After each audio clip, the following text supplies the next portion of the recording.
This episode is brought to you by Homemade.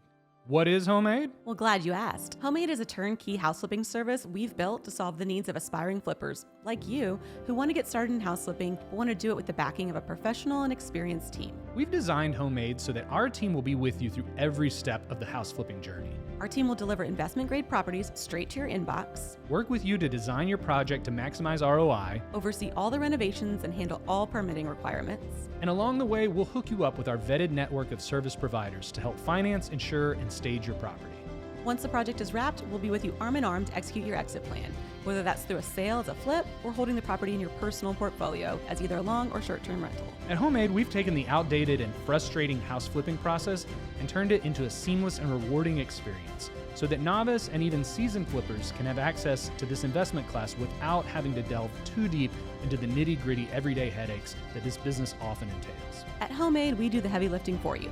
So if you've always wanted to flip a house, head on over to homemade.co to learn more about our platform and apply to work with us. That's homemade.co. Peace. Hey Flipsters, I'm Lauren. And I'm Lincoln, and we are happily married. But not to each other. Yeah, we're old friends from college, and we're flipping houses in the Austin, Texas area. And we're taking you along for the ride.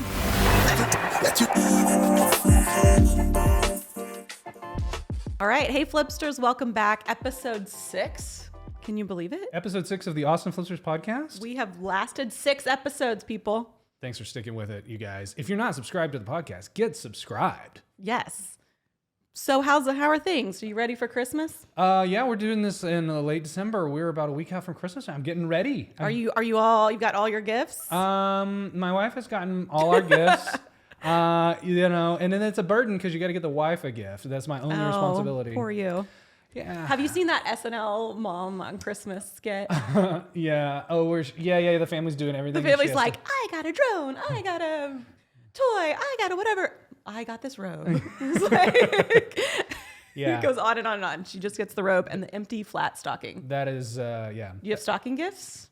No, of course not. Oh my gosh. No. Get on it. No, but you know what? We have stuff that we need, we just buy, and then it can be from the other one. I do it too. I'm like, yeah, I need some new shoes, so I just get the ones I want, and Okay. I don't mind delaying wearing them for a week. So it's just like, here you go. So you buy it, you give it to her to wrap up, and you act surprised. Yeah, she does it too.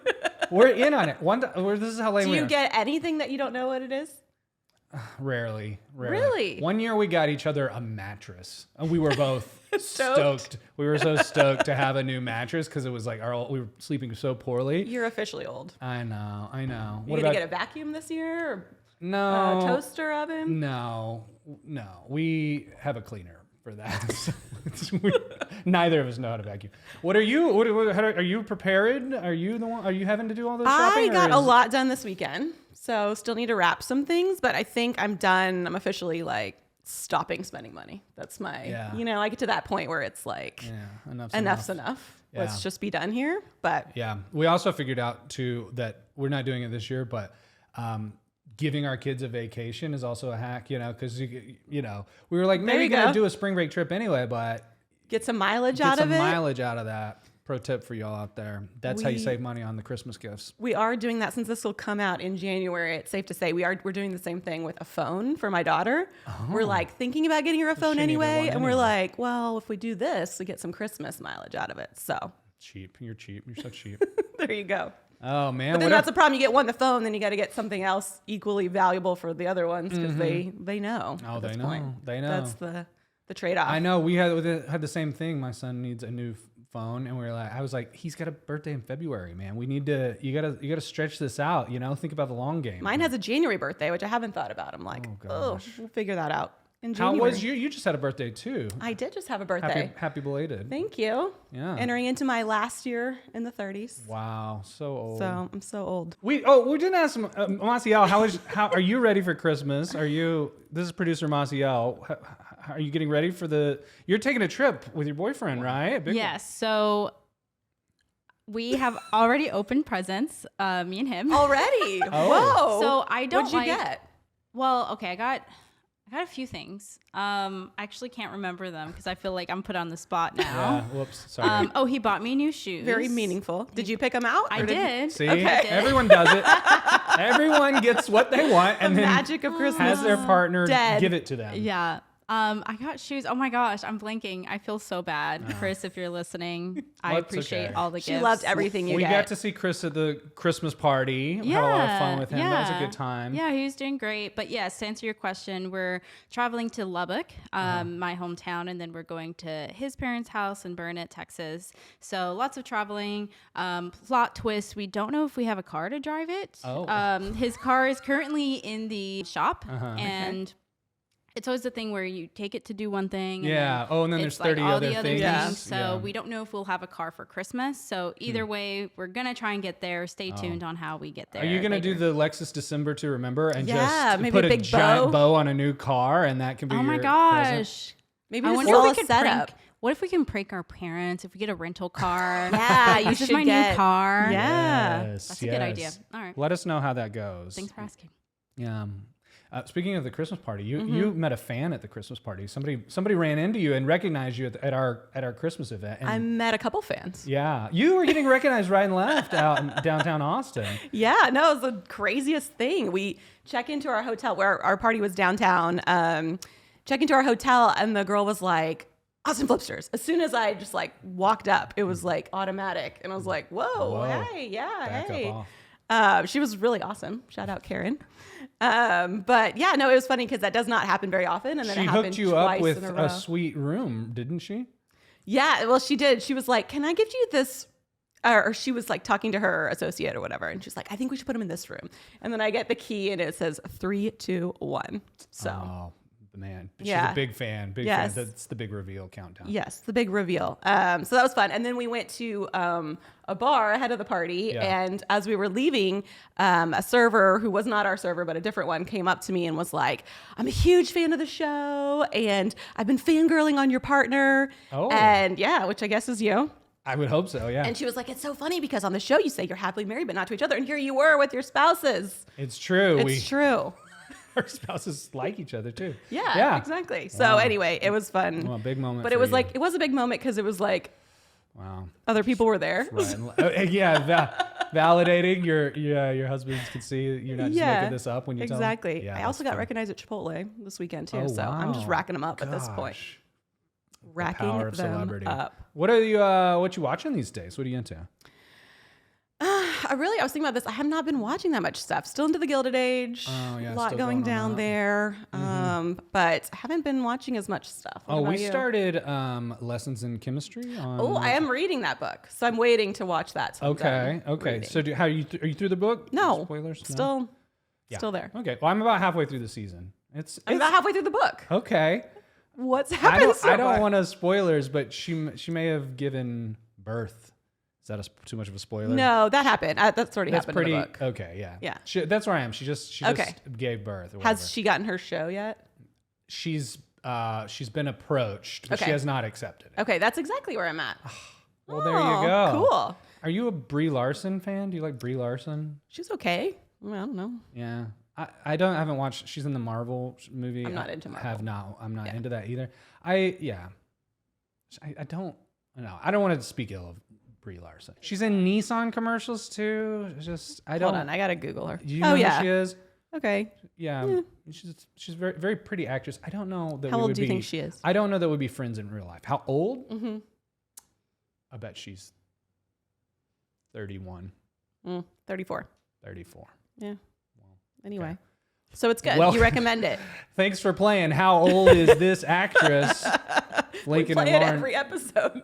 Yeah, but you're reading it, so you're okay. I'm so reading you'll it. Yeah, that'll be a good test. Probably better to read it first, and then get in the show. I'm Exactly. not gonna go read it after this. It's a good book. Yeah, I'm sure. It reminded me. I guess is it kind of based on the who's a woman scientist that discovered the structure of DNA with X-ray crystallography? You don't know. I have no idea. She got cheated out of the Nobel Prize. Nobody's with me on this? No, but in the Gilded Age, and I don't know whether this is true, I haven't fact checked it, but they are saying a woman designed and built the Brooklyn Bridge, but they couldn't advertise at the time because nobody would walk across it If a woman had done Right. it. Yeah, well. I still don't cross bridges designed by women today. So don't cancel me, people. Fact check me on that. Massiel, clip that. Please do not. Fact check me on who the woman was that discovered the structure of DNA and that was cheated out of the Nobel Prize. Because I'm not lying on that. Speaking of cheated, yeah. What I am doing is reading. Oh. I just had my book club book. I was in charge of like presenting on.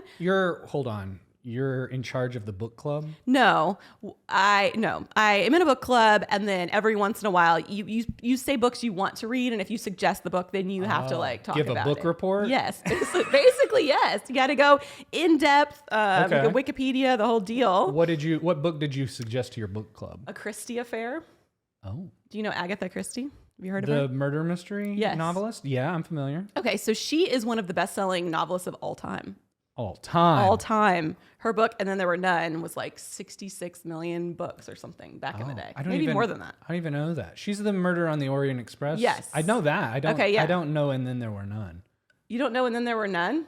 I just it's so good. I'm going to get it to you for Christmas. Oh, wow. It's like they go to this island and they all start dropping like flies. Oh, okay. I like that. And so then you're left with, none. None. But the Christie Affair is actually interesting. So she... like at a certain point in time in her career, right as her career was taking off, she disappeared for 11 days.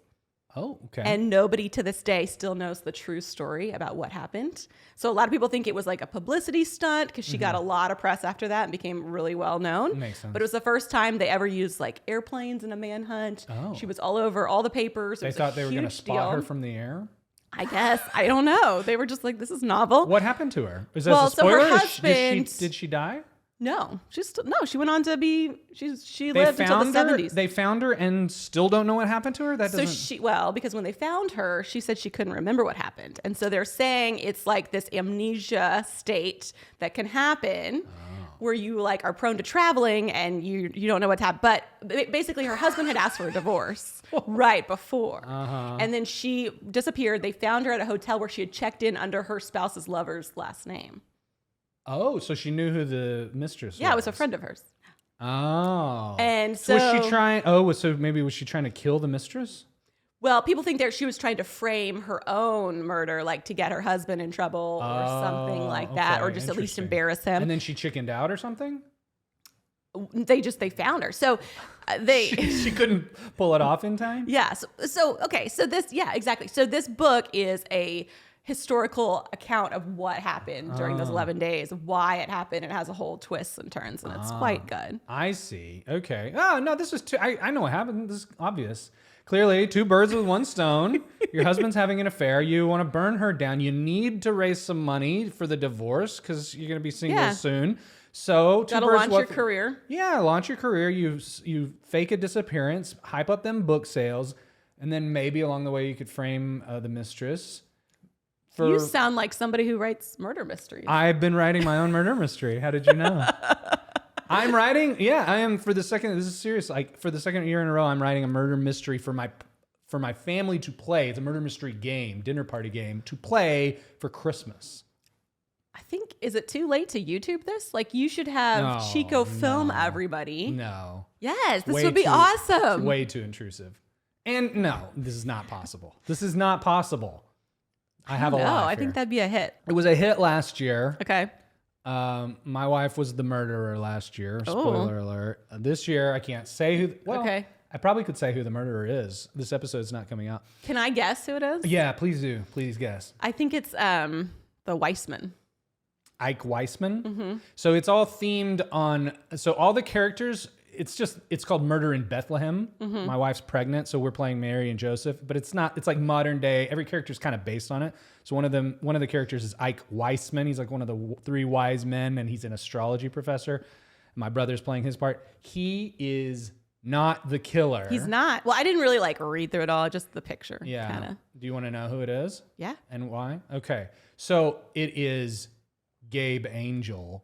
Oh. My brother-in-law, Rich, is the murderer. So what had happened was last in, first out. Yeah, exactly. So the plot is the local politician Roman Shields gets murdered at the hotel, the Hilton. Who's playing that person? No, that's just a random dead person. body. Okay. No one's playing the murder victim. Okay. But he was running for town mayor against Herod Kingston, played by my father. Okay. And so Herod's obvious suspect, right? But Gabe Angel was the secret backer of Ike Weissman's solar farm technology. Okay. That was fraudulent, right? So it was Ike Weissman faked the data. So the project was going to go under. Roman Shields figured it out because he had been publicly promoting the solar project because he's against, we only have an hour here. Sorry, So. this is complicated. He's all for green energy, which is in direct contrast to Herod Kingston, who owns the steel mill and is kind of old school guy. Yeah, he's got kind of like billionaire vibes. Yeah, he's kind of the magnate, the billions vibes. I mean, yeah, exactly. So Roman Shields was going to go public with the fraud, and Beth Goldstein, she's the local spelling bee moderator. She figures it out because Gabe Angel has terrible spelling. Okay, and she that's the kind of clue. looks like Tina Fey. Yeah, a little bit. These AI generated. Yeah. Then there's a door-to-door Cutco salesman who supplies the knife that Gabe so Angel. everybody's kind of like. It's all tied together. Okay. Yeah, everybody's got motive. It's all tied together. So he's and Gabe Angel is an illusionist. So he has sleight of hand. You know, he has these magic tricks. So he slips a knife from the door-to-door salesman, and he plants it. This will be fun. It's gonna be pretty fun. We'll see. It went well last time, and that's why you subscribe to this podcast. I know to hear about murder mysteries. We should get into some real estate topics. Let's talk about it. You want to talk real estate? Let's talk real estate. This week we wanted to talk to you guys about one of our house flips that we did in the past. We get the question, "What was your best flip ever?" I think this one for a number of reasons. By a mile. So if you've seen this episode on YouTube, this is the $1 million house flip. This is basically our largest project that we ever did, right? Yeah, it was like our most successful flip. It was our most successful sponsorship wise, our episode, and it was our second highest views. So this all around winner. This is like the by a mile. By a mile, I would say. So let's get into it. Let's talk about the project itself. Yeah. So this was one of these projects I love because it was basically an opportunity anybody could have done. So this was a house that was listed on the MLS. So it was just sitting out there for anyone to find. It was a house built in 1939 that was on a corner lot with an unpermitted duplex in the back. And so the house was facing one street, and because it was on the corner, the duplex was sort of facing another. So they naturally kind of looked like two different lots. Two separate addresses, yeah. Exactly. And so the house itself was scheduled to be demolished. That's how bad a shape it was in. You remember walking this thing for the first time? Yeah, no, it had been abandoned for a decade. Right. 10 years before we bought it. So it was like in that time, animals, and I remember I think it got bug bombed 2 or 3 times before I visited it, and it was still like, You would get fleas jumping on you anytime that you went onto the property, not just the house, but the yard. You would get fleas, and then inside the house, there was a whole colony of raccoons that were living in this thing. Raccoon feces everywhere, and fleas just jumping on you. Yeah. Massiel's grossed out. So yeah, we had to bug bomb it multiple times to even like get in there to film. So that was the starting place. That was where we started from. And because it was in this historic neighborhood, one, it's a super desirable neighborhood that people are wanting to move into. But also because it was historic, we had some like parameters around. You couldn't just knock this thing down and build new. Mm-hmm. No, that's not true. We could have? We could have. Yeah. No. We could have. So that wasn't the limiting factor. They had already done that work. So you're right that it was historically protected, but the previous owners thought that no one would want to buy it without the demolition permit. Okay. So they had gone and they had gotten the approvals to actually demolish it, and they were marketing it as a teardown. Okay, then why didn't we tear it down? Ask myself that every day. Well, I to be honest, in hindsight, I think we probably like that. I think we would have made more money had we just torn it down. You could have built 2 units, and directly beside it was someone who had done exactly that. It was an A unit and a B unit on the same lot, new construction. It was big and gorgeous. And we drove past it every day. And I looked at this thing and I thought, is that what we're supposed to be doing with this? Maybe. Probably. Yeah. But we didn't. Because I don't know. I thought the house itself had just the tiniest ounce of charm. Oh, it did. It had this swoopy roof. Like, it was real cute. It was really cute, but it was super complicated because basically the original 1939 house was less than 1,000 square feet. This thing had been added onto twice. So they built off of the back of it and then they built up a second story. So complicating the rehab of the property, the front half of the house was all on pier and beam. So it was these 100-year-old, almost, 90-year-old beams going down in the ground. And then the back half of it was a slab. So it was two different foundation types. And that was probably the hardest thing, is just to get the project going. Stabilizing the foundation on the front end was a massive undertaking. We had to swap out beams. We took this thing down to the studs basically to accomplish that. Yeah. And found a giant tree root ball buried off of the front half of the house that we basically had to dig it up, get chainsaws in there, and then basically pull it out with a truck. We had to strap chains around it. Do we have a picture of that somewhere? We got to throw a picture of that, because it was insanely large. It was a massive undertaking. But we got it done. Got it done. And we rehabbed the house. I think, what did you think about the front facade of the house? Because we kept a little bit of the roof swoop, but we altered it. I thought it was super cute. Unlike people on the internet, I thought this was like one of our best aesthetic flips, mostly because it was a high-end house where we could use really nice materials. We did metal roof. We did some really interesting design features inside. We had that fireplace surround where we had the angled wood, which was super cool. Redid the kitchen, put in a pantry underneath the stairs. Like, we had some really unique elements to that house. And we were talking about it this morning. That house gets more hate on the internet than any of them. People absolutely hated that we altered in any way the front it's almost like a steeple, this pointy roof that comes out over the front porch that went all the way down on both sides. And we sort of altered one side to put a front porch off of it. People lost their minds. The people of the internet are not happy about it. I think it's cute looking. We also put like a stone facade on that. People hated it. I'm convinced that it looked really good, and the better our projects look, the more hate we get, because people just want to dunk on them for some reason. I don't know why. Maybe it's why people hate celebrities too. Like, they're just so good looking that everyone's like, I'm gonna hate on them. This house was good looking. People are gonna hate on it. That's why I don't like Brie Larson. It's just like, she's too good looking. You can't be a nice person. I'm sorry. Don't trust that. Sorry, Brie, if you're watching this. People really loved it, but it turned out really good, the aesthetics. I thought so. Yeah. But, what do I know? And the $1 million house, what year was it flipped? 2019, I think. It had to be 2020. These were back in the days when offers were coming in hot and fast, because... Yeah, let's talk about the numbers on this, because the market was... good. Crazy for this thing. So, first of all, the whole thing, the reason I say this was an opportunity anybody could have done was because it was on the MLS, and it just took 2021. What do I know? Yeah, exactly. Yeah. I would have said 2021, because that was the year prices really went nuts as well. Prices how? So in 2021 saw probably the fastest home price appreciation in the Austin market, and generally in the real estate market, in the last 20 years by a mile. I mean, in some places prices jumped like 20-30% in a single year.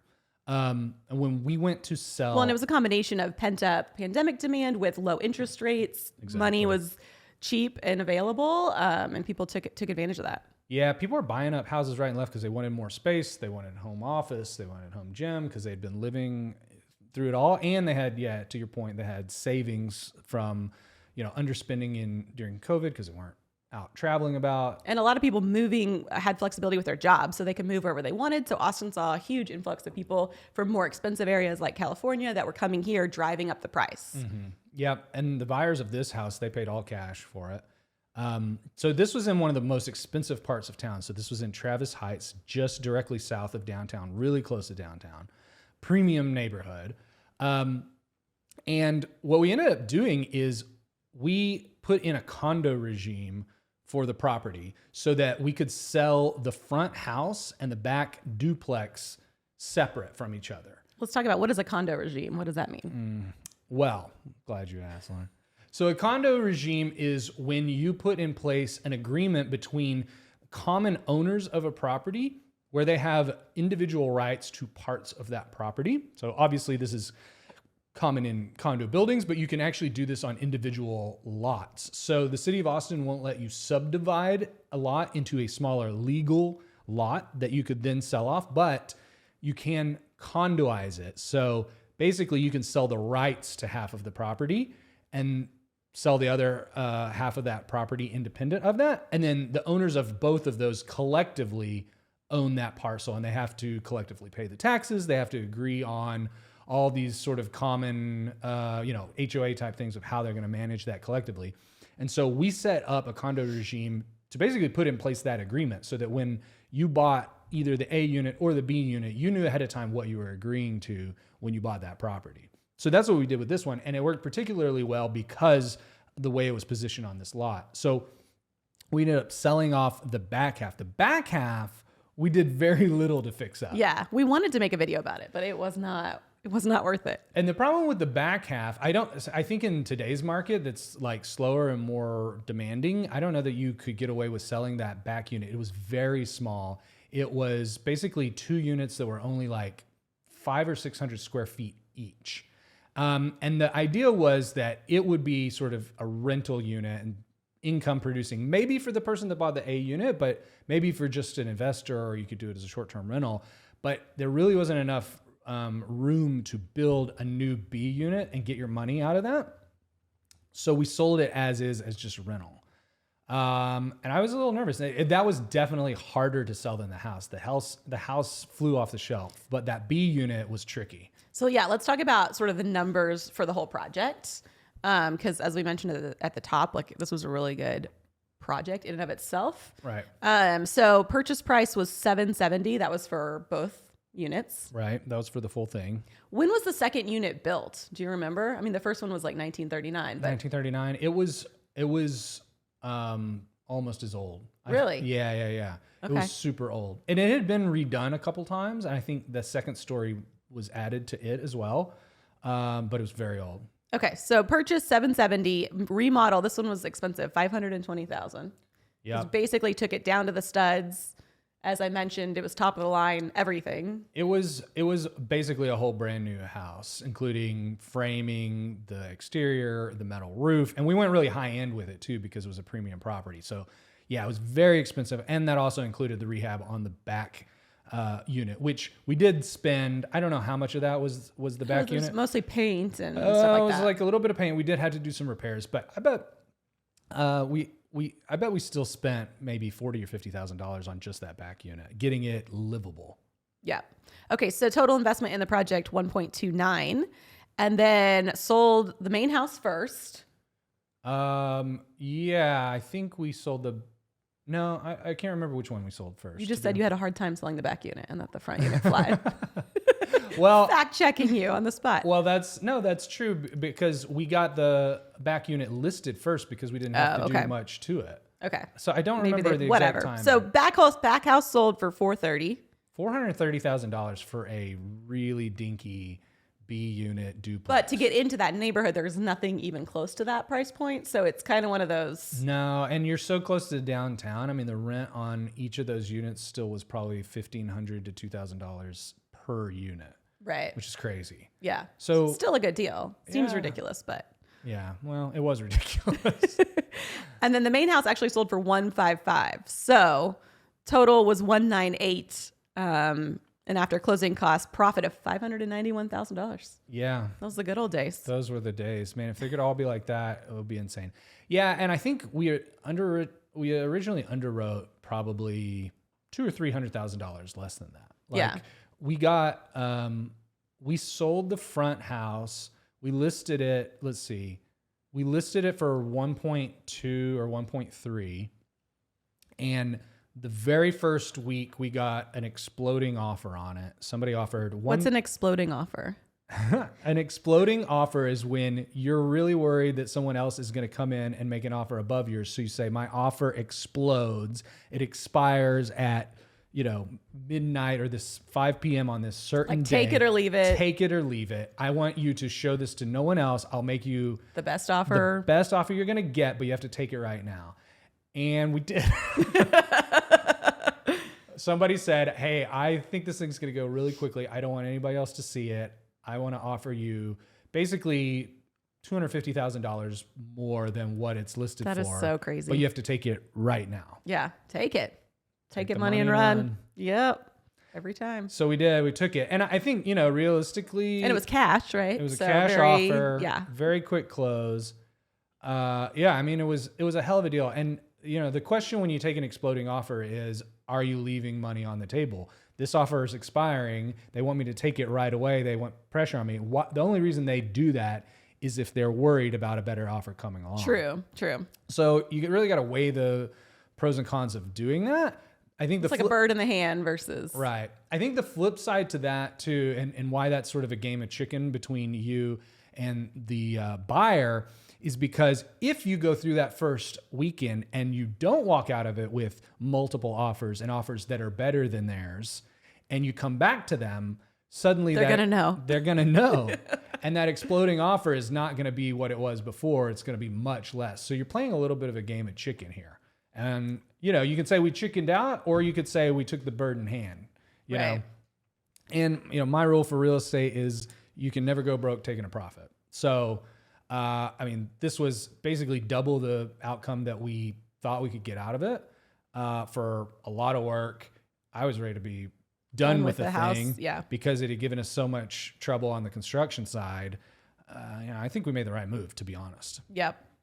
And also it was a great house in that we had that property when it snowed in Austin. Yeah. So we got some awesome photos of the house in the snow. I got to always be marketing. And it looks great in these pictures. It looks like we're in a different market.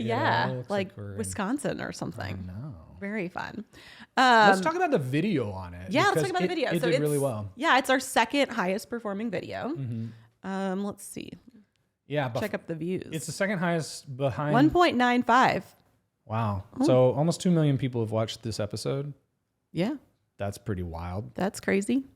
One view for every dollar revenue from this project. We did a podcast episode about the 5K house where we said we made more in media revenue than that house was worth. Yeah, this is not the case.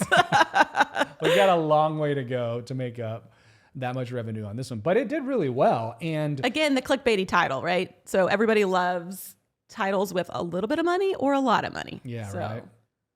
$1 million, put it in there. That was a little bit of a stretch.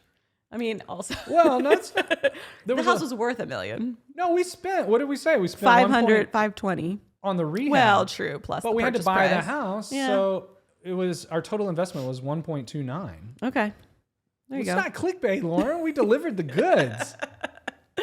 But this was also a great video for us because we just talk about selling out. We threw the kitchen sink at this video. Yeah. It was such a big project from a capital standpoint that basically instead of doing 2 or 3 smaller projects, we did one, which meant instead of having 2 or 3 videos, we had one really big one. So we kind of had to sell out. And we knew we thought it would perform well too. Yeah. So we wanted to get the sponsors on a good video.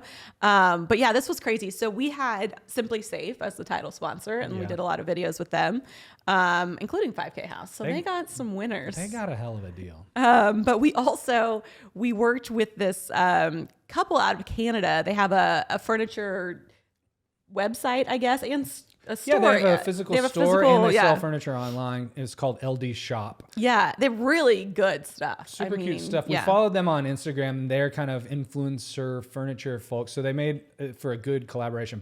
Go check out LD Shop. They're still in business. And really cute stuff still. So shout out them. Very, very cool. But yeah, they donated the lighting for this project, which I think also elevated the design of this house. It was really nicer fixtures than we would have put in for sure. Looked good. And then we also had Extra Space Storage approach us. They wanted us to do some side videos for them. Yeah, they didn't want to actually sponsor the video in the main channel. They wanted us to create separate content to live on their channel, which was perfect, right? Because it didn't take up the sponsorship slot on that video. Yeah, so we were able to shout them out in the video and direct people to those side videos. And then the last thing that we squeezed in sold there out again? Well, who else did we sell? was this heated towel rack. Oh my God. The heated towel rack. So I forgot about this stupid You thing. had like somebody had approached us years before. Like it was like when we first started, someone sent us, they said, hey, if we send you this heated towel rack, will you use it in a project? and he was like, yeah, sure. Sure, I guess send it to us. We'll try it out. Yeah. But then we just could not find the right project. Well, to as put it this turns out, putting in a heated towel rack is more trouble than it's worth. You've got to get a special electric. You've got to run Yeah. electric to plug this stupid thing in. And if you're not, and typically we're not rewiring the entire house, and we're certainly not going to pay an electrician to run a singular wire with a dedicated circuit just for a heated towel rack. Well, and it only snows once every 10 years. So It's totally not necessary. And so they sent us this heated towel rack that I'm sure is a great towel rack, but y'all, they would not leave us alone about. They would email us once a week about when was this towel rack going to be featured. They wanted a return on their investment, and I don't blame them. You know, you give. Well, they got it 2 million views on this thing. They got 2 million views for their heated towel rack. We finally, it made sense because we were rewiring this whole house. We were like, oh, and it's high end, perfect. We'll put in your stupid heated towel rack. Sorry, y'all. I love people that sponsor us. I love people that give us materials, but they were so persistent with this towel rack. They were. They got their money's worth. They did. Yeah. So it was a great video from a sponsorship perspective and a performance perspective. So yeah, that was like an all around home run project. It was a home run project, but I will say this. I will not be doing any more projects like that anytime soon because, you know, if I were advising people on, you know, which projects to start with to get, you know, this was probably not the project that you want to start house flipping with because it had so many complications. It made a lot of money because it required so much time and effort to get there. It was a historic house. It was, you know, it had all sorts of complexities from the renovation was just a nightmare. Well, dealing and with. abandoned for 10 years. Also, all the add-ons over time. Exactly. Terrible. You know, you don't know when that work, if that work was permitted. You know, it wasn't the same standards as today. So it's like a hornet's nest to get into some of these older houses. Totally. And putting in a condo regime is a great play, but you also need a great lawyer and you need to know what you're doing on that. And you need to know that you can actually market the property as a condo regime. So, you know, there's some risk and complexity involved there that, you know, I don't know that I would advise a beginner to do. So, you know, I'll just say, like, I think you can make And the market is very different. There's no exploding offers in 2023. Yeah, totally. Yeah, you couldn't probably get away with that same thing where, you know, you basically put lipstick on a pig on the back unit all to carve off and sell the front unit. You couldn't get away with that in this market. They would both have to be, you know, premium products. Like, you know, so I think there's a lot of risk involved in this one. It's not just as easy as like, oh, you know, we made a lot of money. Although I will say the price point of this one is probably less risky today, just because most people at this price are cash buyers and are less affected by interest rates. And so, totally, you know, as far as resale goes in today's environment, you know,